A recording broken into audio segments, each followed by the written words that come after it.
హల్లెలూయా హల్లెలూయా హల్లెలూయా హల్లెలూయా.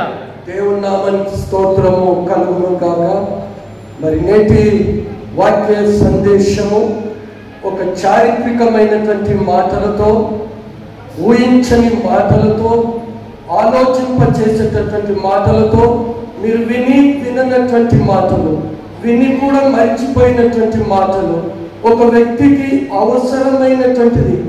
ఇన్ని మాటలు అనగా మన నిత్య జీవితంలో మనం అనుభవించాల్సినటువంటి అనేకం ఉన్నప్పటికీ, ఒక మనిషికి, ఒక వ్యక్తికి అనగా ఈ లోకంలో ఉన్న ప్రజలకు అత్యవసరమైనటువంటి ఈ యొక్క వాక్యోపదేశము చాలా ప్రముఖమైనది. మరి ఆలోచింపదగినది, ఆచరింపదగినది. దేవునికి వందనాలు చెల్లిస్తూ, నా ప్రియమైనటువంటి దేవుని సంగమా, ఈరోజు నేను చెప్పాల్సినటువంటి వాక్యోపదేశము ఏమిటి అంటే, చాలా మటుకు అగ్ని ఆరదు, పురుగు చావదు అని పరిశుద్ధ లేఖనాలు, అందులోనే ఆ మాటను ఎవరు చెప్పరు. నేను కొంచెం మార్చి, ఇదిగో నరకంలో ఆత్మ చావదు, అగ్ని ఆరదు. ఏంటి కారణము? అగ్ని ఆరకపోవడానికి కారణం ఏంటి? ఎప్పుడైనా ఆలోచన చేస్తే చాలా సంతోషం, ఎవరమైనా చెప్పొచ్చు వాక్యోపదేశం. కానీ పరిశుద్ధ గ్రంథము ఏ సందర్భంలో ప్రవక్తలు కానీ అపోస్తులు దేని నిమిత్తము ఆ మాటలు పరిశుద్ధాత్మ దేవుడు మనకు రాయించాడు? కారణం ఏమైంటుంది అంటే, దేవుని ఉద్దేశము మనిషి మరణించడానికైనా, నిత్యాగ్నిలో వేదన పడడానికైనా ఆలోచన చేసిన. కానీ సమాజము లేకపోతే కాపర్లు కానీ, సేవకులు కానీ ఈ లోకంలో ఏం చేశారంటే ఒక మాయ చేశారు.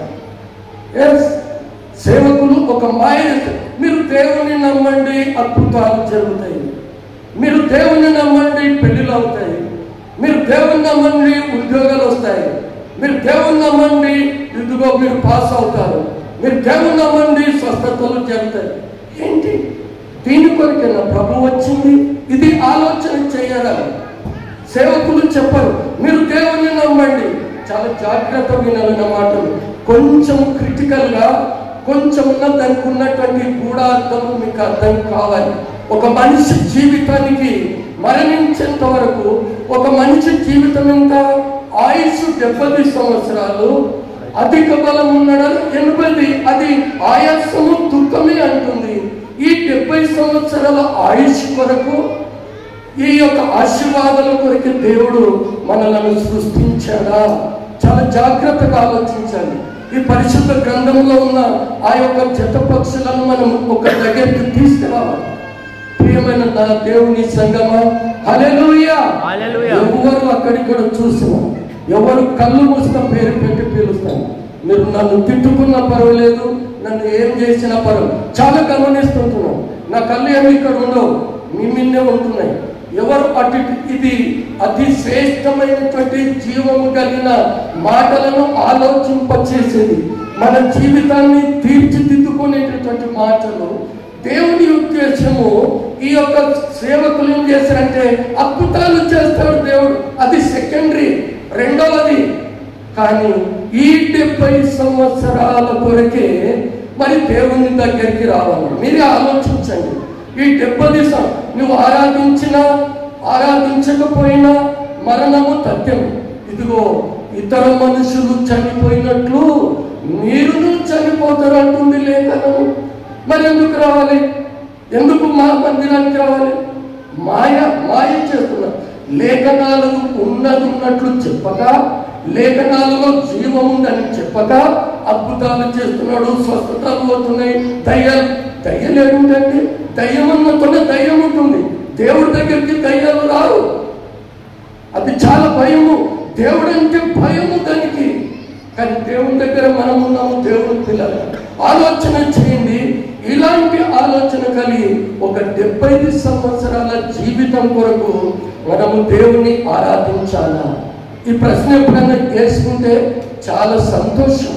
ప్రియమైనటువంటి దేవుని పిల్లలారా, ఒకవేళ అలాంటి ఆలోచన కలిగి మీరు వస్తే, ఒకవేళ అద్భుతాలే కావాలని మీరు వస్తే, స్వస్థ వస్తే, నేను నాకు ఆస్తులు కావాలని మీరు వస్తే, అంతకంటే దౌర్భాగ్యమైన స్థితి లేదు. నేను అనడం లేదండి, దేవుని యొక్క వాక్యం చెప్తుంది. ఎప్పుడైనా విన్నారా? అలాంటి వచ్చిన వ్యక్తులు అంతకంటే దౌర్భాగ్యం కాదంటుంది అపోస్తుడైన పౌలు. ఒకసారి మీ లేఖనాలు మీ దగ్గర పరిశుద్ధ గ్రంథం ఉంటే చూడండి. 1 కొరింథీయులకు రాసిన పత్రిక 15వ అధ్యాయము 19వ వచనంలో అపోస్తుడైన పౌలు ఈ జీవిత కాలము మట్టుకే మనము క్రీస్తునందు నిరీక్షించువారమైన ఎడల, ఈ జీవితం అంటే 75 సంవత్సరాల జీవిత కాలం మట్టుకే, అమ్మ చదువుతుంది, ఈ జీవిత కాలం మట్టుకే మనము క్రీస్తునందు నిరీక్షించువారమైన ఎడల మనుషులందరికంటే ధన్యులమన్నదా? ఆలోచన చేయమని మనం చాలా ఆలోచన చేయాలి. ఇంతకుముందు పాతాళం గురించి చెప్పాను, ఇంతకుముందు అనేక వాక్యోపదేశం చేసినాను. ఆలోచన రాత్రికాల సమయంలో చేసినప్పుడు అవును చదువుతుంటే యెషయా గ్రంథం 60వ అధ్యాయం ఉంది, మత్తయి సువార్త 13లో ఉంది, మార్కు సువార్తలో ఉంది, ఇక ప్రకటన గ్రంథం ఉంది. అసలు మనిషిని చంపడానికైనా ఎప్పుడు నిత్య జీవము కలిగి ఉండాలని దేవుడు తన స్వరూపంలో తన స్వభావంలో నరుని చేసిన దేవుడు. మీరు ఫలించండి, అభివృద్ధి చెందండి, లోకాన్ని నిందించండి, విస్తరించండి అని ఆ దేవుని యొక్క వాగ్దానమును మరిచిపోయిన ఈ ప్రజలు ఆజ్ఞాతిక్రమము చేసి దేవుని మాటను పెడచెవును పెట్టి వాక్యమును అనుసరించకుండా, వాక్య పరిశీలన చేయకుండా, వాక్య ధ్యానము చేయకుండా ఏమైపోతుందంటే ఆ వాక్యానికి పెడార్థాలుగా చేసి ఏ మాట వచ్చినా మనకు దానికి అన్వయించుకునే పరిస్థితి, ఆ దౌర్భాగ్యం. అందుకని అంటాడు ఈ జీవిత కాలము మట్టుకే అని అంటూ, మనము క్రీస్తునందు నిరీక్షించిన వారమైతే అంతకంటే దౌర్భాగ్యులము. హల్లెలూయా! అంతకంటే దౌర్భాగ్యం. ఈ జీవితం అంటే 70 సంవత్సరాల ఆయుష్ కొరకు నీవు కష్టపడి ఈ మందిరానికి వస్తే, కానీ పరిశుద్ధ లేఖనాలు దాని గురించి మాట్లాడడం లేదు. పరిశుద్ధ గ్రంథము అది నిత్య జీవితం. ఆత్మ, ఇంకా కొందరు అంటారు ఆత్మ హత్య. ఏంటి బుద్ధి ఉండాలంటే ఆత్మకు హత్యన? ఆత్మ హత్య చేయబడుతుందా? శరీరాన్ని హత్య చేస్తావు, ప్రాణాన్ని తీస్తావు, కానీ ఆత్మని ఇక్కడ చంపేది. ఆత్మ చనిపోతుందండి? ఆత్మ చనిపోతుందా? అపోస్తుడైన యోహాను అంటాడు 6వ అధ్యాయము 63వ వచనంలో, అపోస్తుడైన యోహాను మాట్లాడుతూ, ఇదిగో ఆత్మయే జీవింపచేయుచున్నది, శరీరము కేవలము నిష్ప్రయోజనమైంది. ఈ నిష్ప్రయోజనమైన శరీరం కొరకు మనము దేవుని దగ్గరికి రావాలా? యుగ యుగములు ఇదిగో అన్నిటి అగ్నిని తప్పించడానికి. అందుకనే నశించిన దానిని వెతికి రక్షించడానికి, పాపులను రక్షించుటకు యేసుక్రీస్తు ఈ లోకానికి వచ్చాడని అపోస్తుడైనటువంటి పౌలు తిమోతికి రాస్తూ అంటాడు. ఇదిగో పాపులను రక్షించుటకు, నశించిన దానిని వెతికిన పాప క్షమాపణ నిమిత్తము, పాప క్షమాపణ నిమిత్తము తనకు తానే పాప పరిహారార్థ బలిగా అర్పించుకోవడానికి ప్రభు వస్తే ప్రభు ఆశీర్వదిస్తాడు. ఆశీర్వదిస్తాడు, కాదనడం లేదు. కానీ దేవుని వాక్యం ఏం చెప్తుంది? ఎందుకు మరణం వచ్చింది ఆలోచించారా? దేవుడు అంటున్నాడు మీరు ఫలించమన్న దేవుడే. ఇదిగో మీరు నిత్య నాశనానికి పోతారు అంటుంది వాక్యం. హల్లెలూయా! ఈ నిత్యానికి ఇంకో ఆయన వస్తాడు, పురోపురం చనిపోయి ఆ శవం దగ్గరికి వచ్చి ఇదిగో నమస్కారం అండి, నమస్కారం, శవానికి నమస్కారం. ఏమన్నా అక్కడ గుండె ఉంది, గుండెలో రక్త ప్రసరణ లేదు, చేతులు ఉన్నాయి, చేతులు కదలడం లేదు, కాళ్ళున్నాయి, కదలడం లేదు. అది నిర్జీవమైంది, నిష్ప్రయోజనమైన ఒక శరీరానికి వచ్చి నమస్కారం అయ్యా. ఏం నేర్చుకుంటున్నది వాక్యం? ఆలోచన చేయమని ప్రభు పేరట మీకు మనవి చేస్తూ చెప్తున్నాను. ఇక్కడ అపోస్తుడైనటువంటి పౌలు రోమా సంఘానికి రాస్తూ, కాబట్టి సహోదరులారా, ఇదిగో క్రీస్తునందున్న వారికి ఏ శిక్ష విధి లేదు. క్రీస్తునందు రక్షింపబడ్డ నీకు మనకు ఏ శిక్ష లేదు. కానీ పాప క్షమాపణ నిమిత్తం శరీర విషయంలో ఆ శరీరము నశించిపోతుంది, ఆత్మ ఏం చేస్తుంది? జీవింపచేస్తుంది. ఆత్మ జీవింపచేస్తుంది. ఒకసారి రోమిలకు రాసిన పత్రిక 8వ అధ్యాయం 3-5 వచనాలు. శరీరమును అనుసరింపక ఆత్మను అనుసరించి నడుచుకుని మనయందు లేఖనాలు ఏం చెప్తున్నాయి? శరీరాన్ని అనుసరించు. మేమంటున్నాం మంచి ఆరోగ్యంగా కావాలి. శరీరము గురించి ఆలోచనతో అది ఎప్పుడైనా, అందుకనంటాడు ఇతర మనుషులు చనిపోయినట్టు మరణము చూడక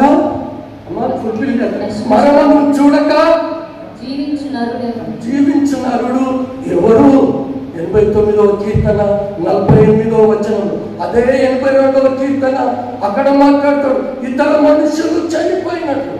ఆఫ్టర్ డెత్, మరణము తర్వాత ఏంటి మరొక జీవితం ఉందా? ఇది ఆలోచించడం లేదు. ఈరోజు ఆలోచన చేయమని ప్రభు పేరట మీకు ఆనబెడుతున్నాను. ఈ చనిపోయిన ఈ 70 సంవత్సరాలు అధిక బలం ఉంటే అది 80 సంవత్సరాలు, కానీ అది దుఃఖము ఆయాసమే అంటుంది. వాటి తర్వాత ఏమైపోతుంది? ఇంత మట్టుకైనా మనిషి జీవితం ఆలోచన చేశారా? అవును ప్రభు, 80 సంవత్సరాల తర్వాత అందరూ చనిపోతున్నారు, మేము కూడా చనిపోతున్నాం. కానీ మా పరిస్థితి ఏంటి? మేమేమైపోతున్నాం? మా పరిస్థితి ఏమైపోతుంది? చాలా మటుకు ఈ మాటలు ఆలోచించాలని నేడు దేవుని పేరిట మీకు విజ్ఞప్తి చేస్తున్నాను. ఆఫ్టర్ డెత్ ఎక్కడ అవుతుంది? సోల్. ఇంకా వేరే సంఘాల్లో ఇదిగో సమాధుల పండుగ, ఇంకా ఇంకేమన్నా పండుగ చేయలేదు, ఇంకోరు అంటున్నారు ఇంకా ఏదో చేస్తున్నారు. అందుకనే ప్రభు అంటారు, అందుకు యేసు పునరుద్ధానమును జీవమును నేనే, నా యందు విశ్వాసం ఉంచిన వాడు చనిపోయినను బ్రతికి నా యందు ప్రతివాడు ఎప్పుడు చనిపోడు. ఆ మాటల యొక్క అర్థం తెలియక అది యోహాను సువార్త 11:25వ వచనంలో రాయబడింది. దేవుని పిల్లలారా, ఈరోజు న్యూ లైఫ్ కల్వరీ సంఘం మీరు తీసుకునబోయే నిర్ణయం మన జీవితం ఏర్పాటు. మనము చనిపోయిన తర్వాత ఏమైపోతున్నాం? అప్పుడు ప్రభు అన్నాడు ఆదికాండము 2వ అధ్యాయంలో, ఆ యొక్క జీవం ఏదంటే 2వ అధ్యాయము ఆదికాండము 7వ వచనము. ఆదికాండము దేవుడైన యెహోవా నేలమట్టితో నరుని నిర్మించి వారి నాసిక రంధ్రములలో ఏం చేశాడు? వారి నాసిక రంధ్రములలో జీవవాయువును ఊదగా, ఏముదేవుడు? జీవవాయువు ఊదగా నరుడు జీవాత్మాయం. ఆ జీవము నీలో మనం ఎవరి నుండి వచ్చామండి? ఎవరి నుండి వచ్చాము? ఎవరైనా చెప్తారా? నా తల్లి కంటే వచ్చాము. అంతేగా, మనం ఎవరి నుంచి వచ్చాము? అది క్లారిటీ రావాలి. ఇప్పుడు మనం మీరు ఆలోచన చేయకపోతే మీరే నష్టపోతారు. నేను అదేది అద్భుతాలు చేసామని కాదు, అద్భుతమైనటువంటి వాక్య సందేశము అందించే ఒక సేవకుడను. నేను దైవ సేవకుడు కూడా అంటాను. నేను సేవకుడను, దాసుడను. దేవుని సేవ చేయడంలో ప్రేమ ఎక్కడి నుండి వచ్చాము?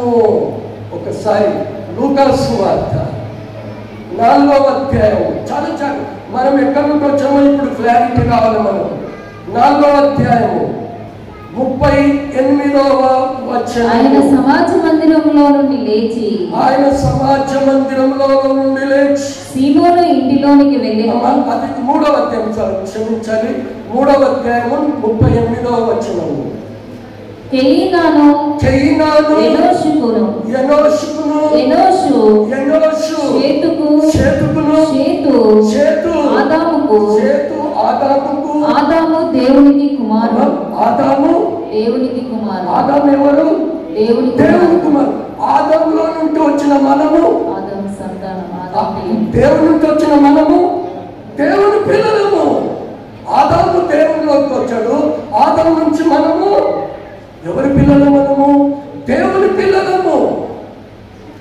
వాక్యం ఉంటున్నటువంటి నా ప్రేమైన దేవుని సంగమా, హల్లెలూయా. హల్లెలూయా. నిద్రపోతున్నారా? హల్లెలూయా, హల్లెలూయా. హల్లెలూయా. మనము దేవుని నుంచి వచ్చాడు. మరి ఆదాము ఎవరి నుంచి వచ్చాడు? దేవుని నుంచి వచ్చాడంట.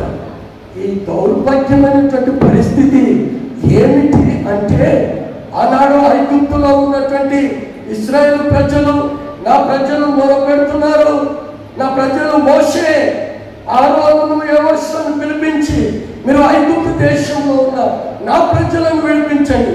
అయ్యా, నేను నోటి మాంద్యము కలవన్నయ్యా, నేను వెళ్ళి ఆ ప్రజలు నమ్ముతారా?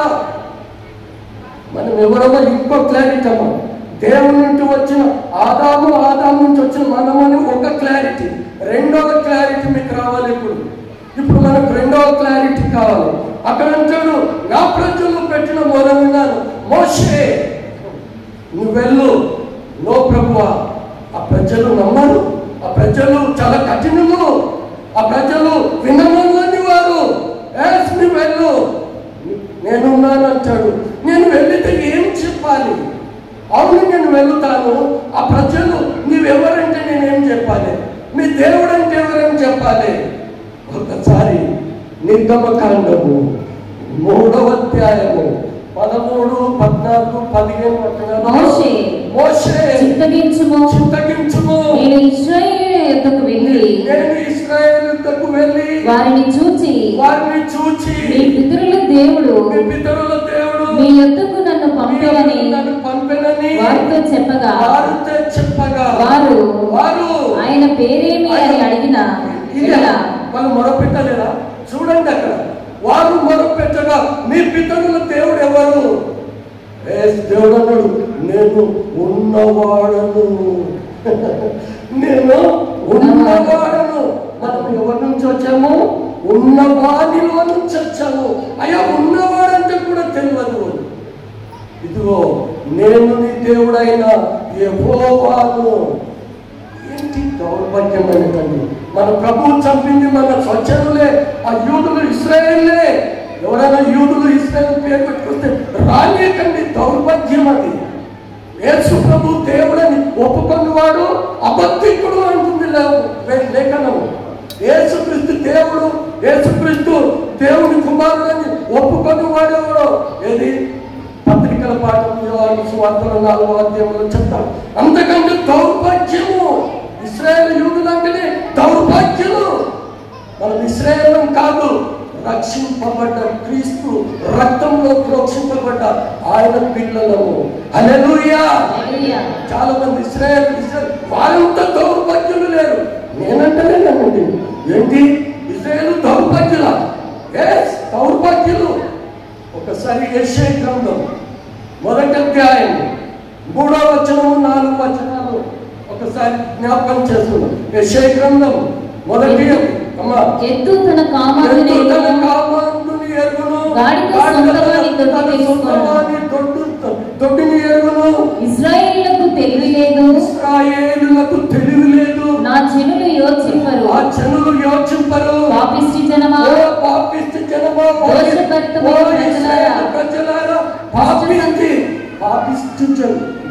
నేను ఎప్పుడు అన్నానండి, నా నోటి నుంచి వచ్చేది లేఖనం ఏం బోధిస్తుందో అదే బోధిస్తాను నేను. నాకు అవసరం లేదు. అసలు బైబిల్లో ఒక చుక్కన డ్రాప్ అంతా కూడా తెలియదు. మీకంటే బుద్ధిహీనుని నేను, జ్ఞానం లేని వాడిని. కానీ పరిశుద్ధాత్మ దేవుడు ప్రేరేపిస్తే, పరిశుద్ధాత్మ దేవుడు మాట్లాడిస్తే ఆ ప్రభు చెప్పమన్న మాటలు చెప్తాను. ప్రభు చెప్పండి నేను చెప్పను. ప్రభు ఏదైతే లేఖనాల్లో రాయించాలో అదే మాట్లాడతాను. కానీ నా సొంత జ్ఞానంతో నేను మాట్లాడను. అక్కడ అంటున్నాడు, ఇశ్రాయేలులకు తెలివి లేదు, జనులు యోచింపరు. ఆ జనులు యోచింపరు. పాపిష్టి జనమా, దోషభరితమైన ప్రజలారా, దుష్ట సంతానమా. ఏంటండి పరిశుద్ధాత్మ దేవుడు మాట్లాడుతుంది. మన ప్రభుని చంపింది వాళ్ళే కదా. ఈరోజు ప్రేమైన దేవుని సంగమా, జాగ్రత్తగా ఆలోచించండి. ఆత్మ ఆత్మ ఆత్మ, శరీరం అంతా నశించిపోతుంది. ఈ శరీరం కొరకు నువ్వు దేవుని దగ్గరకు వస్తున్నావా? నీ ఆత్మ కలిగిన నరుడు జీవవాయువు ఉండగా నరుడు జీవాత్మైంది. ఆ జీవము నీ లోపల ఉంది. నేను ఉన్నవాడను. ఆ ఉన్నవాడిలో నుంచి ఆదాము వచ్చాడు, ఆదాములో నుంచి మనము వచ్చాము. హల్లెలూయా. ఆ జీవము మన లోపల ఉన్నంత వరకు మనకు అన్ని కూడా నేర్పించాడు. ఈ శరీరంలో నుండి ఆత్మయే జీవింపచేసేది. ఆత్మ లేని జీవితము ఏమైపోతుందో ఒకసారి మార్కు సువార్త 9వ అధ్యాయము 47, 48 వచనాలలో ప్రభు మాట్లాడుతూ, నీ కన్ను నిన్ను అభ్యంతరపరిచిన ఎడల దాన్ని తీసి పారవేయము. దేవుడు నామానికి స్తోత్రం. అక్కడ ఏది నీ కన్ను ఏదైతే చేస్తుందో, ఏదైతే నీకు అపనింద తెస్తుందో ఆ విషయంలో మాట్లాడుతున్నటువంటి మాట. ప్రియమైన దేవుని పిల్లలారా, ఈరోజు జాగ్రత్తగా ఆలోచిస్తే అమ్మా, మార్కు సువార్త 9వ అధ్యాయం 48వ వచనం, నరకమున వారికి పురుగు చావదు. ఏంటి నరకమున నేను అది జోడించాను. ఆలోచించినప్పుడు ఇదిగో ఆత్మ చావదు, పురుగు చావదు. ఏ పురుగు అంటే ఆత్మ. అక్కడ నరకంలో అమ్మా, నరకంలో ఆత్మ చావదు, పురుగు చావదు, అగ్ని ఆరదు. అగ్ని ఆరదు. అగ్ని ఆరదా? ఆరిపోవడానికి ఇది మంటేస్తే కొద్దిసేపు ఉంటుంది. కామెంట్ అది, ఏమైతమ్మా నువ్వు దేవుడిని నమ్ముకంటే ఏమైతే అమ్మా నువ్వు నరకానికి పోతావు, నరకానికి పోతావు. అంత ఈజా నరకానికి పోతావా? ఒకసారి నరకంలో ఏముంటుందో అర్థం అవుతుందా? నరకంలో ఎలా ఉంటుందో అర్థం అవుతుందా? ఒక స్టవ్ నుంచి ఒక నిమిషం నుంచి చేయబెడతారు అంటుంది. నరకంలో ఎలా ఉంటుందో ఒకసారి చూద్దామా? మత్తయి సువార్త 13వ అధ్యాయము ఈ 36, 37, 38, 39 వచనాలలో ఆ గోధుమలు గురుకుల అప్పుడు ఆయన జనసమూహములను పంపివేసి ఇంటిలోనికి వెళ్ళగా ఆయన శిష్యులు ఆయన యొద్దకు వచ్చి, ఆయన ఏకాంతంగా జనసమూహంతో కాదు అవమానం వచ్చింది, ఆ శిష్యులకే వస్తుంది. ఆ శిష్యరికంలో మనం కూడా ఏ స్థితిలో ఉన్నామో ఆలోచించాల్సిందిగా ప్రభు పేరట మీకు మనవి చేస్తుంది. ఆ శిష్యులను ఏకాంతంగా జనసమూహమును పంపివేసి ఇంటిలోనికి వెళ్ళగా ఆయన శిష్యులు ఆయనకు వచ్చి పొలములోని గొడుగులను గూర్చిన ఉపమానం ఏంటి ప్రభు తెలియజెప్పు. ప్రజలకి ఏంటండి, సమల దినాల్లో కూడా నేను చెప్పాను, ఎవరికి అర్థం కాలేదు. ఎందుకు ఆ ఉపమానాలు ప్రభు ఇప్పటికీ ఇంకా ఉపమానాలు చెప్పు. అప్పుడు అర్థం కాలేదు, ఇప్పుడు కూడా అర్థమైతలేదు ఈ సమాజానికి. అప్పుడు ప్రజలు రాలే ప్రభు దగ్గరికి. ఎవరు వచ్చారు? ఏకాంతం వచ్చి, అయ్యా ఏం చెప్పినావు? పొలము అది దేవుని లోకము. పొలము ఎవరు? దేవుడు. ఈ లోక సంబంధమైంది. రాజ్యకుమారులు ఎవరంటే విశ్వాసులైనటువంటి మీరు. మరి గోధుమలు ఎవరంటే విశ్వాసులమైనటువంటి మనమే. గురుగులు అపవాది సంబంధులు. అమ్మ 39, 38 చదువు ఒకసారి. వాటిని విత్తిన శత్రువు అపవాది, కోత యుగ సమాప్తమందు కోత కోయేవారు దేవదూతలంట. తీర్పులో నిలబెట్టేవారు. నిన్ను నన్ను ఎత్తబడే గుంపుల నుంచి ప్రభు దగ్గరికి తీసుకుపోయేవారు ఎవరు? ఇదిగో దేవదూతలు. ఆ కోట పోయేవారు ఎవరంట? దేవదూతలు. ఇంకా కింద గురుగులు ఎలాగ కూర్చబడి అగ్నిలో కాల్చివేయబడును. అలాగే యుగ సమాప్తి ఆఫ్టర్ డెత్, మనము మరణించిన తర్వాత, లోకం తీర్పు తర్వాత ప్రభు యొక్క రెండవ రాకడ మనం మాట్లాడుతున్నాం. రెండవ రాకడ పరిస్థితి ఎలా ఉంటుంది? ఈరోజు యుగ సమాప్తి యందు అక్కడ చక్కటి మాట మాట్లాడుతున్నాం. చెప్పండి. యుగ సమాప్తి యందు గురుగులు ఎలాగ కూర్చబడి అగ్నిలో కాల్చివేయబడును. అలాగే యుగ సమాప్తి యందు జరుగును. యుగ సమాప్తి యందు జరుగును. మనుష్య కుమారుడు తన దూతలను పంపును. మనుష్య కుమారుడు అనగా మన రక్షకుడు, మన ప్రభువు, మన పాప విమోచకుడు. ఎవరు? మనుష్య కుమారుడు. మనుష్య కుమారుడు పరిచారము చేయించుకొనుటకు రాలేదు, కానీ పరిచారము చేయించలే. ప్రతి పాప క్షమాపణ నుంచి క్రమ విమోచన కలుగ చేయడానికి మార్క్స్ వార్త 10:45 రాయబడినటువంటి లేఖనం అక్కడ అంటున్నాడు. అక్కడ యుగ సమాప్తి యందు ఏముంటుందంటే అక్కడ ఒకసారి మనుష్య కుమారుడు తన దూతలను పంపును. వారు ఆయన రాజ్యములో నుండి ఆటంకములకు సకలమైన వాటిని దుర్నీతి పరులను సమకూర్చి అగ్నిగుండములలో పడవేయుదురు. అక్కడ ఏడుపును పండ్లు కొరుకుటీలు ఉండును. అగ్నిగుండం అది నిరంతరము మండుతుంది. కానీ ఎవరు ఏ పెట్రోల్ పోయలే. ఇదిగో సూర్యుడు వెళ్తూ ఎన్ని మిలియన్ల డిగ్రీల సెల్సియస్ ఉంటుందమ్మా, కొన్ని వేల కిలోమీటర్ల సూర్యుడు కొన్ని మిలియన్స్ డిగ్రీల సెల్సియస్. ఇలాంటి భూమి 5-6 భూమి అంతకంటే పెద్ద సూర్యుడు. ఆ సూర్యుడు వెళ్తూ ఎండాకాలము ఒక 48-50 డిగ్రీలే వస్తే తట్టుకోలేని నీవు అంటే కొన్ని వేల మిలియన్ డిగ్రీల సెల్సియస్. మిలియన్ అంటే ఎవరికైనా తెలుసా అండి? మిలియన్ అంటే 10 లక్షలు, కొన్ని మిలియన్స్, 10-20 మిలియన్ల డిగ్రీల సెల్సియస్. అంత వేడిని ఒక 50 డిగ్రీల ఎండ తట్టుకోలేని నువ్వు నిరంతరము అగ్ని ఆరదు. అది అక్కడ నరకంలో ఆత్మ చావదు, అగ్ని ఆరదు.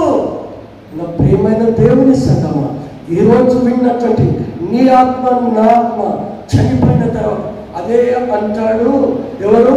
జ్ఞాని అయిన సొలొమోను 12వ అధ్యాయము 7వ వచనంలో ఒక చక్కటి మాటను రాస్తూ మరణం గురించి రాస్తాడు. జ్ఞాని అయిన సొలొమోను ప్రసంగి గ్రంథం 12వ అధ్యాయము 7వ వచనంలో జ్ఞాని అయిన సొలొమోను మన్నైనది వెనుకటి వలనే మరలా భూమికి చేరును. మళ్ళీ భూమికి అనేక సార్లు నేను చెప్పాను ఏంటంటే చనిపోయినప్పుడు పువ్వులు ఇట్లేస్తాడు, పువ్వులు చాలు. ఎంత అవివేకం అంటే నాకు అర్థం కాదు. పాస్టర్లు ఎందుకు గర్తించారు? ఇంకా రాళ్ళు పెడతారంట, ఇంకా ఏదేదో రకరకాల వాటెవర్ ఇట్ మే బి. ఏం చేస్తావు అది మీ ఇష్టం. కానీ ఇదిగో మన్నైనది మట్టికి చేరుతుంది. దేవుడిచ్చిన ఆత్మ జీవవాయువును ఊదగా ఆ జీవము నీ లోపల ఉంది. నీవు మరణించిన తర్వాత నీ ఆత్మ ఎక్కడికి వెళుతుంది అది ఆలోచించావా? ప్రియమైనటువంటి దేవుని పిల్లరా, నీ ఆత్మ ఎంత నిమిషాలు అవుతుందో తెలుసా? ఒకసారి ఈ ఆత్మను తప్పించుకోవడానికి నువ్వు మందిరానికి రావాలి. అద్భుతాల కొరకు కాదు, ముందు చెప్పాను. అద్భుతాలు చేయడానికి దేవుని దగ్గరికి వచ్చేది, లేకపోతే పెళ్ళిళ్ళు చేసుకోవడానిక, ఇల్లు కట్టించుకోవడానిక దేవుని దగ్గరికి వచ్చేది. ఇదిగో ఆత్మ దీపమైన నీ ఆత్మ ఆరుని అగ్నిలో కాలిపోతూ యుగములు కేకలు అరుపులు, అక్కడ కేకలు. ఆ కేకలకు నువ్వు తట్టుకునే స్థితిలో ఉంటున్నావా? నీ ఆత్మ అంట ఒకసారి ఈ ఆత్మ చనిపోతే దాన్ని కూడా కొంచెము మనం రెఫరెన్స్ చూసుకుందాం. యెషయా గ్రంథం 34వ అధ్యాయము 10వ వచనంలో యెషయా భక్తుడు ఈ మాట మీరు విననటువంటి మాట చదివారు, మర్చిపోయారు. యెషయా గ్రంథం 34వ అధ్యాయము 10వ వచనము నేనే చెప్పాను. అది రేయింబగలు అమ్మా, రేయింబగలు ఆరకయుండును. అమ్మా ఏంటంట? ఏది ఆరక? అగ్ని ఆరిపోంది. యుగాలు అంటే అంతకంటే కొన్ని వేల రేట్లు మండుతున్న అగ్నిగుండం. మొదటి మరణము అందరికీ వస్తుంది. మొదటి మరణము ఆది ఆదాము చేసిన పాపమును బట్టి ఇదిగో ఆజ్ఞాతిక్రమము చేసి తినకూడదని ఆ తిన్న పండును తిన్నప్పుడు ఏమైంది? మీరు నిశ్చయముగా మరణిస్తారు. ఆదికాండము 2వ అధ్యాయము 17వ వచనములో అక్కడ అంటాడు, ఏమంటాడు? మనం బ్రతకాలని ఆశపడ్డాడు దేవుడు, ఆయనతో నివాసము చేయాలని ఆశపడ్డాడు దేవుడు. కానీ ఏమైంది? ఆ నరుని నిర్మించి ఆయన చేతులు నిర్మించిన మనలను ఈ అవయవాలు ఎవరు నిర్మించారు? తల్లి. అవునా? డాక్టర్. అంతేనా? కానీ అద్భుతమైన మాటలు నేను చెప్పాను. కానీ యోగు గ్రంథం 18లో చూస్తాం, ఆయన చేతులంట తల్లి గర్భంలో పెట్టి అవయవ నిర్మాణం చేసేవారంట. ఆ అవయవములైనటువంటి నువ్వు నేను, ఆ జీవమున నిన్ను నేను ఆ పాపంలో పడిపోయిన తర్వాత ఆదికాండము 2వ అధ్యాయము 17వ వచనం ఒకసారి అయితే మంచి చెడ్డల తెలివిని చూచు ఆ వృక్ష ఫలమును తినకూడదు తినకూడదు తినకూడదు తినకూడదు తినకూడదు. నీవు అంటున్నావు నేను తింటా నేను తింటా నేను చేస్తా, నేను తింటా నేను చేస్తా. అది నా ఇష్టం. నీ ఇష్టమా? బ్రతుకు నీదా, ఆత్మ నీదా?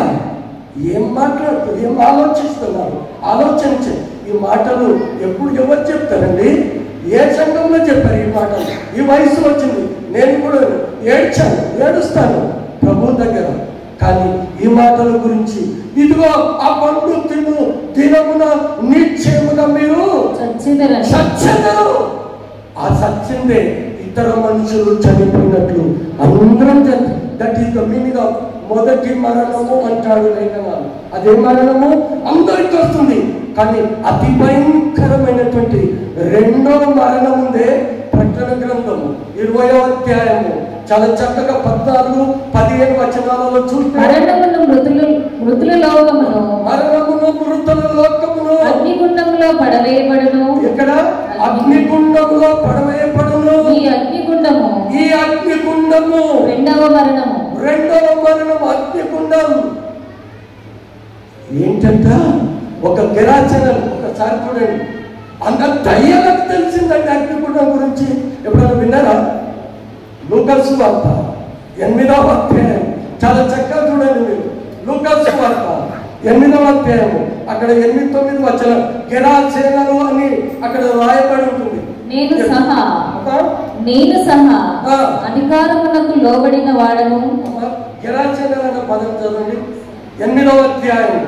నేను తీసి మీకు చెప్తాను. లేదా లూకాసు వార్త మరికొన్ని మంచి నేలన పడెను. అమ్మా మరికొన్ని అది అక్కడ నేనే చెప్తాను. ఆ గిరాచనల దయ్యం పట్టిన వాడు యేసు ప్రభు వస్తుంటే ప్రభువా ప్రభువా అన్నప్పుడు ఏ మనుషుడు సాగు చేయలేకపోయాడు. కానీ యేసు ప్రభు చూసి కేకలు వేస్తూ ఊరకుండుము అని మీరెవరు అన్నాడంటే యేసు ప్రభు, ఇదిగో మేము సేన. ఏంటంటే మేము సేన. అనేకమైన దయలు. మీరు ఆ మనుషులు మీరు వదులు పెట్టండి అంటే వద్దు ప్రభువా, ఇదిగో మా సమయంకరం మమ్మల్ని పాతాళానికి పంపకు, పాతాళానికి మమ్మల్ని పంపకు అన్నాడు. దేవుడు కరుణించి ఏం చేశాడు?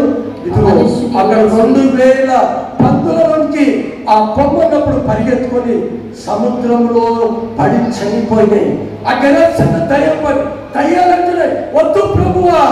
అసలు ఈ అగ్నిగుండము దేవుడు ఎందుకు పెట్టాడండి? ఆలోచన చేశాడు. ఈ అగ్నిగుండం ఎవరికి? మనము కీర్తన గ్రంథం 9వ అధ్యాయం చదువు 16 ఏమంటుంది? ఆ మరణమును చూడక అంటుంది. 14వ వచనం కీర్తన 9లో. అదే 16-17 అంటుంది దుస్తులు. ఒకసారి 16-17 కీర్తన గ్రంథము 9వ అధ్యాయము 16-17 వచనాలు. యెహోవా ప్రత్యక్షమాయెను. ఆయన తీర్పు తీర్చినాడు. దుష్టులు తాము చేసుకొని దానిలో చిక్కి ఉన్నారు. దుష్టులు దేవుని మరచు జనులను పాతాళమునకు దిగిపోవుదురు. ఎక్కడ వస్తున్నారు? పాతాళం. అగ్ని. అక్కడ ఏమంటుంది? నిత్యము ఆరని అగ్ని. ఆరిపోదంటది, చాలా వేడిమి కలది.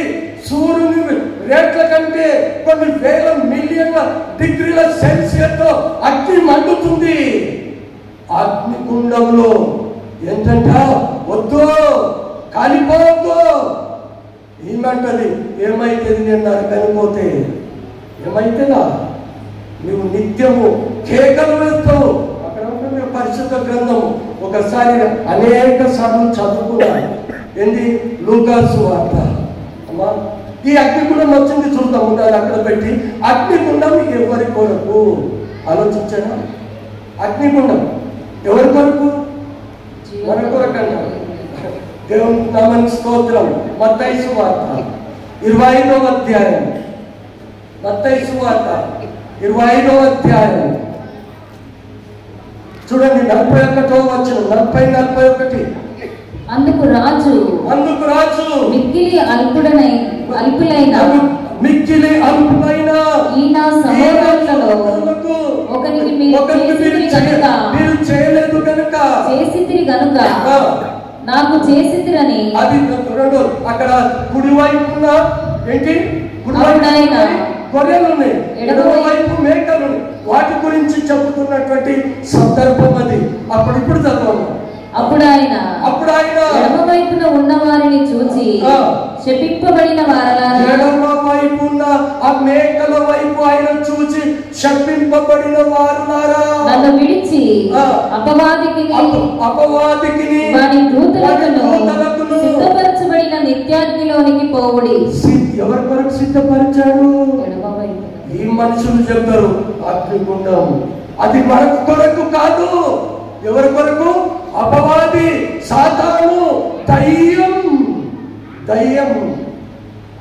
దయ్యంకి ఏర్పాటు చేసినటువంటి శపింపబడిన వారులారా, ఇదిగో వాడి దూతలకును వాడికి సిద్ధపరిచిన నిత్య అగ్ని నిత్యము మండుతుంది. ఈరోజు వాక్యం వింటున్నటువంటి నా ప్రియమైన దేవుని సంగమం, హల్లెలూయా. చాలా మటుకు ఇంకా ఆవలింతలు వస్తుంది. ఇక పేరు వద్దు, ఆవలింతలు వస్తుంది. మీరే ఆలోచించాలి. నీ ఆత్మ నువ్వు పోయినప్పుడు ఎక్కడ అవుతావు?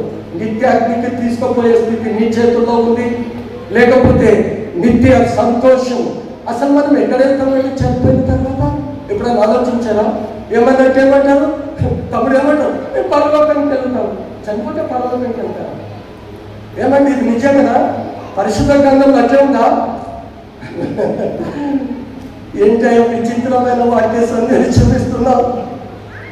ఒకసారి మోషే రాసిన కీర్తన చదవండి, మీకు అర్థమైతే. మోషే రాసిన 90వ కీర్తన మొదటి 2 వచనాలు. మోషే రాసిన ప్రభువా తరతరముల నుండి మాకు నివాస స్థలము నీవే. ఏంటి నామటలా? తరతరముల నుండి మాకు నివాస స్థలము నీవే. ఎవరు నివాస స్థలము? ఎవరు? ఉన్నవాడు. అదే ఉన్నవాడు. ఎవరు? ఉన్నవాడికి మరణము లేదు, ఉన్నవాడికి పుట్టుక లేదు. నేను ఉన్నవాడను. ఎవరు? Exciting God, ever lasting God, నిత్యము. అందుకని నిత్య జీవము కలిగిన నేనే మార్గము, నేనే సత్యము, నేనే జీవము. నీ శరీరము మరణిస్తుంది, నీ శరీరం కుళ్ళిపోతుంది. అనేక సార్లు చెప్పిన కదా, ఒకసారి చెప్పింటా నేను. సమాధులపై క్రీస్తునందు మరణించనని రాయొచ్చా? రాస్తే ఎవరి కొరకు రాయొచ్చని కూడా నేను వాక్య సందేశం ఇచ్చాను. ఎంతమంది గుర్తుందో తెలియదు.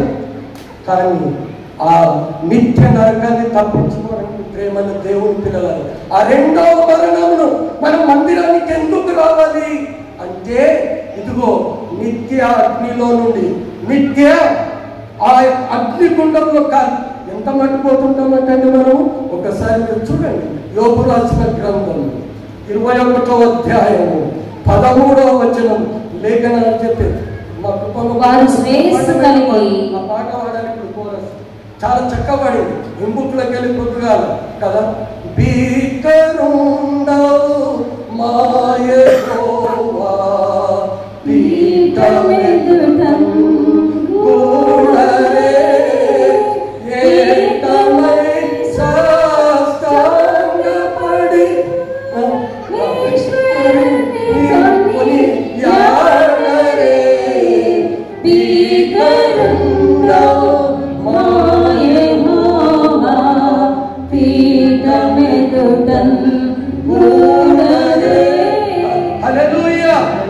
భయంకరమైన. అందుకనే జీవము కలిగిన చేతిలో పడుట భయంకరము. ఆయన దయాళుడు, ఆయన కృతజ్ఞతలు. కానీ ఆ జీవం కలిగిన దేవుని ఉగ్రతకు పాలు కాకూడదు. ఈరోజు వాక్యం సహోదరి సహోదరుడా, నేనేం చెప్పినా అగ్నిగుండం ఎవరి కొరకు ఏర్పడింది? ఇదిగో వారి దూతలకు అపవాదికి దేవుని సభాపర్వతం ఆశించినప్పుడు యూదా పత్రిక 2 పేతురు పత్రిక 2వ అధ్యాయం 8వ వచనంలో చూస్తే ఇదిగో వారి దూతలకును అనగా అపవాది లూసిఫరుకును ఆకాశము త్రోసివేసినప్పుడు కటిక చీకటి అనే బిలాములోనికి అది త్రోసివేయబడ్డది వారి సైన్యముతో. లోటు వాక్యం ఇచ్చినటువంటి నా ప్రేమను సహోదరి సహోదరుడా, అగ్నిగుండం అది ఆడంది, అది నిత్యము మండుచుంది. దేవుడు ఆజ్ఞ అపవాదికి ఇచ్చిన ఆ అగ్నిగుండంలో నీవు నేను పడకూడదని మనము దేవుని మందిరానికి వచ్చినాము. నువ్వు అద్భుతాల తర్వాత, స్వస్థతల తర్వాత, లేకపోతే ఆర్థిక అభివృద్ధి తర్వాత నీ ఆత్మ నా ఆత్మ నిత్య నరకములో పడిపోకూడదని దేవుని యొక్క ప్రయత్నం. ఒకసారి లూకాసు 16వ అధ్యాయం ఇప్పుడు 22, 23, 24, 25 వచనాలలో అక్కడ లూకా గారు వైద్యుడు రాస్తాడు. ఆ దరిద్రుడు చనిపోయి, చాలా జాగ్రత్త, ఆ దరిద్రుడు చనిపోయే దేవదూతల చేత అబ్రహాము రొమ్మున దరిద్రుడు అసలు చాలా చెప్తారు. ఆ రొట్టె ముక్కలంట ఏరుకొని తినాలనుకున్నాడంట. ఏరుకొని తిన్నాడని చెప్పే పొలకులు కోకుల్లాలు ఉన్నారు. వాడు దరిద్రుడు, పేరు లాజర్. లాజర్ గారు మార్త మరియల సహోదరుడు లాజర్ గారు. ఈయన దరిద్రుడైనటువంటి దరిద్రుడు. కానీ ఈ ధనవంతుడంట మంచి సన్నటి ఏంటంట తుయంగాయల పట్టణ వస్త్రాలు ఏమని అమ్మింది? ఊదా రంగు వస్త్రాలు అమ్మింది. ఎవరు? లూదియా. ఇస్ ద డివిటీ, వెలుగు. లూదియా, లిడియా ఇంగ్లీష్ లో. ఏం చేసింది ఆమె? తుయతయ పట్టణ వస్త్రాలు. చాలా అక్కడ మన టాపిక్ కాదు, కానీ ఆ సన్నపు ఏంటి ఆ రంగులతో అతి సన్నని రాజవంశము వేసుకునే ఆ వస్త్రాలు ధరించుకొని పగుగా, ఇట్లా ఉట్టి కాదు, పగుగా సుఖపడుతున్నాడు. ఇట్లా సుఖపడ్డాడు, చాలా పగుగా. కానీ లాజరంట వాళ్ళ ఇంటి వాటితనుంది. ఒకవేళ పడితే ఎవరైనా రొట్టె ముక్కలు పడతాయి, అన్నం మెతుకులు పడతాయండి? మీరే చెప్పండి. అన్నం మెతుకులు తింటుంటే పడతాయి, కానీ ఇక్కడ రొట్టె ముక్కలు కూడా ఆశపడ్డాడు. కానీ ఏలే, అసలు ధనవంతుడు చేసిన తప్పేంటో మరోసారి ఆలోచిద్దాం. అది చాలా మంచి టాపిక్. ధనవంతుడు చేసిన పాపం ఏంటి? ఇది మన సంభాషణ, అది కాదు. ఈరోజు లాజరు ముందు ఎవరు చనిపోయారు? లాజరు చనిపోయాడు. లాజరు చనిపోయి ఎక్కడ వెళ్ళాడు? అబ్రాహాము రొమ్మున అనుకున్నాడు. అబ్రాహాము రొమ్మున కొన్ని దినాలకు అందరూ ఏంటంటే అందరూ చనిపోతారు. అదే 1 కొరింథీయుల రాసిన పత్రిక. అక్కడ చూస్తే 20కి వెళ్ళి అక్కడ మృతుల పునరుత్థానం గురించి ఆ 15వ అధ్యాయం అంతా కూడా అదే. 12 నుంచి ఇక్కడ చదివినా, 20 నుంచి అక్కడ చదివినా అక్కడ చాలా ఆత్మ ఆత్మ ఆత్మ కొరకు మృతుల పునరుత్థానము. ఈరోజు వాక్యం వింటున్నటువంటి నా ప్రియమైన దేవుని సంగమా, హల్లెలూయా. అసలు ఎంత చల్లగా ఉందండి. ఏసు పెట్టినట్టుంది. మీరేం ఖర్చులు పట్టుకొని అంటే అంత కూడా భరించలేరా? మరి అగ్నిగుండం ఎట్లా భరిస్తారండి? అగ్నిగుండంలో కాలుతుంటే ఎట్లా భరిస్తావు? అక్కడ కొట్టున్నారు అబేద్నెగో, షద్రక్, మేషక్ 7 అగ్నిగుండమే. యేసు వాళ్ళే చనిపోయారు. కానీ వీళ్ళకు ఎంతమంది వేశారండి? ఎంతమంది వేశారు? మరి అక్కడ కనిపించింది ఎంతమంది? విచిత్రం. మిరకులు. అగ్నిగుండం 7 మండింది. ఆ ఇస్రాయేలు సైనికులు ఏమైపోయారు? కానీ వీళ్ళ వెంటుక వాసన కూడా కాలిపోయిన వాసన రాలేదంట. కారణం ఇదిగో మేము నమ్ముకున్న దేవుడు జీవం కలిగిన దేవుడు. మమ్మను రక్షించినను రక్షించకపోయినను మేము నీ ప్రతిమకు సాగిలపడము. ఈరోజు అతి భయంకరమైనటువంటి పరిస్థితులు నేను అనేక సార్లు చెప్పిన, ముందున్న రోజులు నీవు నేను తట్టుకోలేము. ఎన్నో చూస్తున్నాము. సండే స్కూళ్ళ చర్చిలకు వెళ్ళి కొడుతున్నారు, చర్చిలకు వెళ్ళి కూలగొడుతున్నారు. చాలా ప్రమాదకరమైనటువంటి పరిస్థితిలో ఉంది భారతదేశం. నా భారతదేశమా ఎక్కడికి వెళుతున్నారు? ప్రపంచమా ఏమైపోతుంది? నా పరిస్థితి ఏమైపోతుంది? క్రీస్తు అంటే ఈ పరిశుద్ధ గ్రంథం కనిపిస్తే నిట్ట నిలువున కాల్చేసే రోజులు అతి దగ్గరలో. అంత్యకాలంలో ప్రారంభంలో ఉంటున్నాము, కానీ అంత్యకాలంలో ఉన్నాము. ఇదిగో అంతవరకు సహించిన వాడు. ఇప్పుడు లాజరు చనిపోయాడు, అబ్రాహాము రొమ్మున అనుకున్నాడు. కొంచెం కంటిన్యూ చేయి, ముగిస్తామని. ఇంకా అప్పుడతడు పాతాళంలో బాధపడుచు. అప్పుడతడు పాతాళంలో బాధపడుచు. ఎవరు? ధనవంతుడు కూడా చనిపోయినట్టు చెప్పాలి. తన ముందు అక్కడ చదువు. ధనవంతుడు కూడా చనిపోయి పాతి పెట్టబడెను. అప్పుడతడు పాతాళంలో బాధపడుచు. అయితే ఒక ప్రశ్న వచ్చాదండి, మీకు రావాలి, అందరికి రావాలి, అది తెలుసుకోవాలి. ఒక వ్యక్తి అన్నాడంట, అయ్యా తీర్పు రాలేదు, రెండో రాక రాలేదు కదా, ధనవంతునికి తీర్పే జరగలేదు కదా, మరి పాతాళంకి ఎందుకు పోయిండు? ఇది లేఖనాలకు విరుద్ధం కదా. ఎంతటి ఆలోచింపదగిన ప్రశ్న చూడండి. ధనవంతుడు పాతాళంలో ఉన్నాడు, ఇంకా తీర్పు రావాలి కదా, రెండవ రాక రావాలి, ఎత్తపడలే. అక్కడ కుడివైపు ఉన్న వాళ్ళు శప్పింపడిపోతారు, ఆ పాతాళానికి పోతారు. అక్కడ కుడివైపు ఉన్న వాళ్ళు నిత్య రాజ్యసభ పరదైసులో ఉంటారు. హల్లెలూయా, దేవుని నామానికి స్తోత్రం కలుగును గాక. అక్కడ పాతాళంలో అక్కడ తీర్పు రాకముందే ధనవంతుడు ఎక్కడ పోయాడు? పాతాళం. ఈరోజు వాక్యం ఉంటున్నటువంటి నా ప్రియమైన దేవుని పిల్లల ఆలోచించండి. నీ ఆత్మ గురించి ఆలోచించండి. నీ పిల్లల గురించి కాదు, నీ యొక్క జీవితం గురించి కాదు, నీ యొక్క సంపదల గురించి కాదు, నీ యొక్క అందచందాల గురించి కాదు, నీ యొక్క సంపదల గురించి కాదు, నీవు ఆశీర్వాదాలు కాదు. నీవెంత ఉన్నతమైన ఆశీర్వదింపబడిన వాడవైతే నిత్యాగ్నిలోకి ధనవంతుడు పైన రీతిగానే పోతావు. నిత్య ధనవంతుడు ఆ పాతాళంలో యాతన పడుతున్నాడంట. అక్కడ ఏముందంట అమ్మ 25వ వచనంలో?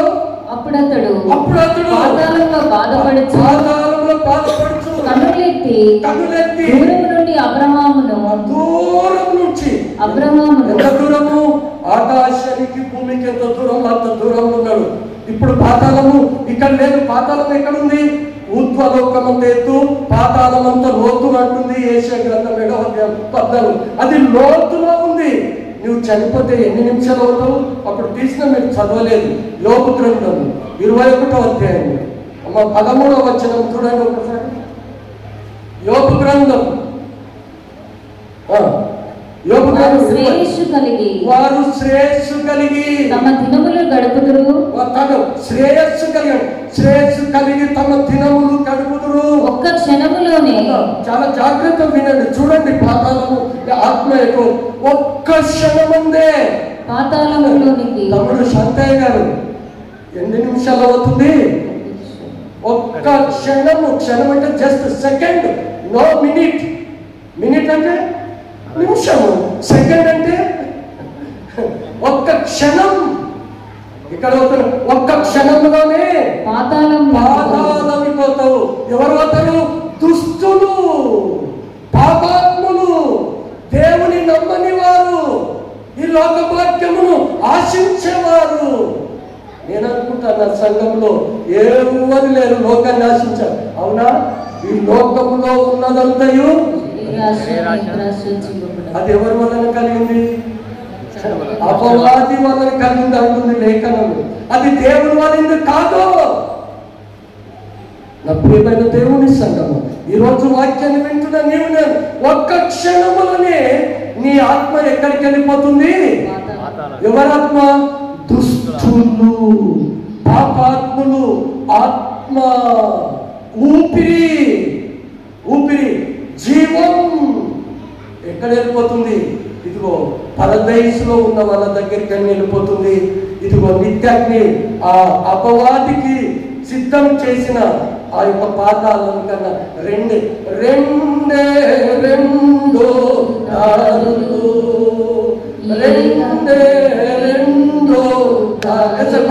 చెప్పండి కూడా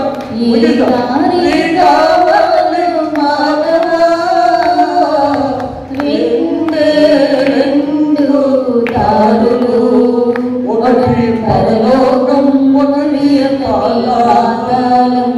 ఒకటి పరలోకం మరి ఒకటి పాతాళం. పరలోకం కావాలో పాతాళం కావాలో, పరలోకం కావాలో పాతాళం కావాలో తెలుసుకో మానవా, తెలుసుకో మానవా. హల్లెలూయా హల్లెలూయా హల్లెలూయా హల్లెలూయా హల్లెలూయా హల్లెలూయా హల్లెలూయా హల్లెలూయా హల్లెలూయా. హల్లెలూయా. అంటే మన సంఘం ఎంత వరకు వస్తుందంటే ఆశీర్వదింపబడుతుందా లేకపోతే వెనుకడుగేస్తుందో మీరు ఆలోచన చేయండి. ఒక్క క్షణంలో ఆ క్షణమైన నీ ఆత్మ అక్కడ పోకుండా బుద్ధిమంతుడంట. ఈ మాట మీరు విన్నారో నాకు తెలియదు. బుద్ధిమంతుడంట ఏం చేస్తాడు? తమ్ముడు శివ మనం ఏమనుకోవాలి, ఆ క్షణమైన అగ్నిగుండాన్ని తప్పించడానికి కదా ఏంటంట. అందుకనే నేను అనేక సార్లు పాట కూడా పడాను. మళ్ళీ మనము ఈ లోకానికి తెచ్చింది ఏం లేదు, తీసుకుపోయేది ఎట్లు వాచితిమి ఈ లోకమునకు అట్లే వెళ్ళవలయం. పాడండిరా. ఎట్లు వాచితిమి ఈ లోకమునకు అట్లే వెళ్ళవలయం మింటికి. పాట మొదటి వచనం ఏముందమ్మా? పరదేశులము ప్రియులారా పరదేశులము ప్రియులారా మన పురమిధికారికుడు నిజముగా, పురమిధికారికుడు నిజము. మెడలు మీతెలు మేలకు సరకులు, మేడలు మీతెలు మేలకు సరకులు పాడై కనబడవే నిజముగా, పాడై కనబడవే నిజముగా. హల్లెలూయా. మనం ప్రారంభంలో చెప్పిన దేనికి మిస్గైడ్ చేశారు సేవకులు అని చెప్పిన మీకు ఆశీర్వాదాలు. నేను చెప్తున్నాను, నీ ఆత్మ నిత్య నరకానికి, నిత్య పాతాళం అనే అగ్నిగుండానికి గురి కాకుండా ఒక బుద్ధిమంతుని చివరి మాట ముగిస్తున్నాను. సామెతల గ్రంథం ఎన్ని చెప్పినావు? రాసుకున్నావా? ఓకే, దేవునికి స్తోత్రం. 15వ అధ్యాయం మీరే చెప్పండి. ఒకవేళ చెప్తే 24వ వచనం సామెతల గ్రంథం. క్రిందనున్న పాతాళమును తప్పించుకొనవలెనని, క్రిందనున్న పాతాళము తప్పించుకొనవలెనని బుద్ధిమంతుడు. ఎవరు? అమ్మ బుద్ధిమంతుడు. అమ్మ నా పిల్లలారా ఎవరు? బుద్ధిమంతుడు. ఎవరు? బుద్ధిమంతుడు. ధనవంతుడు, బుద్ధిమంతుడు. ఆశీర్వదింపబడిన వారు, మెడల్ మిద్దెలు కట్టిన వారు. అలా జరుపుకున్న ఆ ధన్యత నీకు మనకు రావాలి. దేవుని దృష్టించాలి. అక్కడ ఇప్పుడంట ఆ పాత క్రిందనున్న పాతాళమును తప్పించుకొనుటకు బుద్ధిమంతుడు పరమునకు పోవు జీవ మార్గమును నడుచుకొనును. పరమునకు పోవు జీవ మార్గమును నడుచుకోవాలి. హల్లెలూయా. లక్ష్మి ఏం తెచ్చుకోవాలి? అమ్మతో మాట్లాడుతుంది. ఏంటి అసలు పిల్లలు అదే చిన్న పిల్లలు అయితే యు గో అవుట్ అంటుంది. నేను క్లాస్లోకి వెళ్ళి నువ్వు ముందు బయటికి పో, ఇద్దరు నన్ను చెరపకరా అనేవాడిని. ఇది కూడా క్లాసే. అసలు ఆదివారం అంటే ఏంటి? ఎందుకు వస్తామండి ఆదివారం? మీరే చెప్పండి, కరెక్ట్ ఆన్సర్ చెప్పండి. ఆదివారం ఎందుకు వస్తాం? మా అమ్మగారు సునందమ్మ గారు ఏమని చెప్తారు? హల్లెలూయా. అమ్మా ఇదేనా? ఇదేనా అమ్మా? ఏది కాదు. ఒకసారి అపోస్తుల కార్యము 20వ అధ్యాయం. ఇప్పుడు మీరు అన్నందుకు అది చెప్పి ముగిస్తాను నేను. 7వ వచనము అపోస్తలుల కార్యము 7వ అధ్యాయం ఆదివారమున 20వ అధ్యాయము 7వ వచనం. ఆదివారమున మేము రొట్టె విరుచుటకు కూడినప్పుడు ఏంటంట రొట్టె విరుచు ఆరాధించడానికి వచ్చారా? చాలా బైబుల్ జాగ్రత్తగా పరిశీలించాలి. ఆరాధన నెక్స్ట్ నీకు చేసిన మేళ్లను మరవకుండా స్తుతించడానికి, కానీ ఆయన మరణ పునరుత్థానములను జ్ఞాపకం చేసుకోవడానికి ఆరాధనకు వస్తున్నాం. ఎవరైనా చెబితే చెప్పండి, ఏగా చెప్తే నోరుపోయి అనాలి. నువ్వు నోరు ఏగా అన్ని రెఫరెన్స్. మరి రెఫరెన్స్ అయిపోతే నీ గురించి చెప్పాలా? నీ ఉపకథలు చెప్పుతున్నా వాళ్ళకి చెప్పలే. తిమ్మతి అన్నాడు, నువ్వు నోరు బుద్ధి చెప్పు కత్తించు అన్నాడు. పాతాళమును క్రిందనున్న పాతాళమును తప్పించుకొనుటకు బుద్ధిమంతుడు పరమునకు పోవు మార్గం ఎంచుకున్నాడు. ఈ రోజున ప్రేమైన దేవుని సంగమా, నీ ఆత్మ ఎక్కడికి పోతుంది? నిత్య అగ్ని గుండము, ఆరణి అగ్నిగుండము, కేకలు వేస్తున్న అగ్నిగుండము, అహంకారాలు వేసే అగ్నిగుండము, నిత్యము కాలుచు కాలుచు ఇక దానికి ఆత్మ చావదు. Never end. అతనికి ఆపు లేదు. నీ మిషన్ ఒక గుండె ఆగిపోతే నీవు ఆగిపోతావు. ఏదైనా పెట్రోల్ ఉంటే బండి ఆగిపోతుంది. అయిపోతే ఈ అగ్ని, ఆ దేవుడు పెట్టిన అగ్ని ఎవరు ఆర్పచాలరు. అగ్నిని ఆపుతావా? నువ్వు ఏదో మోటార్ పెట్రోల్ పంపిస్తే ఆగిపోతుంది, కట్టెలు పెట్టి కాలంత వరకు ఆగిపోతుంది. కానీ ఈ అగ్ని పాతాళములో దగ్గర ఒకసారి 148వ కీర్తన 140వ కీర్తన 10వ వచనము చదివి అమ్మ మూసేయండి. నేను మూసేసిన కనకనలాడు నిప్పులు. అమ్మమ్మ ఏంటంట? కనకనలాడు నిప్పులు. ఏంటంట? కనకనలాడు ఎక్కడ? అగ్నిగుండం. అగ్నిగుండం కనకనలాడే నిప్పు వారి మీద వేయబడుగా వారి మీద వేయగా వారు తిరిగి లేవకున్నట్లు. లేదు బ్రదర్, నేను బండం పెడుతాను బ్రదర్, ఆ శవానికి దెబ్బలాడుతాను బ్రదర్, ఆ శవానికి బరువు అయితేనా? ఎంతమందిని నేను పాస్తానని అడిగిన, ఏం బోధకులు అయ్యా అని ఇట్లని అడిగినాను. అదే చెబుతుంది, దుమ్ముకు దుమ్ము, మట్టికి మట్టి, ధూళికి ధూళి, ఇదిగో ఈ భూమికి నరులారా. చెప్తారమ్మా, నరులారా. ముందేమన్నా? ప్రభువా తరతరములకు మాకు మన నివాసం ఇక్కడ ఉన్నవాని దగ్గర. ఆ ఉన్నవానిలో నుంచి నీవు నేను వచ్చినాము. తిరిగి మళ్ళీ మనం ఎక్కడ వెళ్తున్నాము? ఉన్నవాడు. హల్లెలూయా. దేవుడి కృప మనందరికీ దయచేయను గాక. ఆమేన్.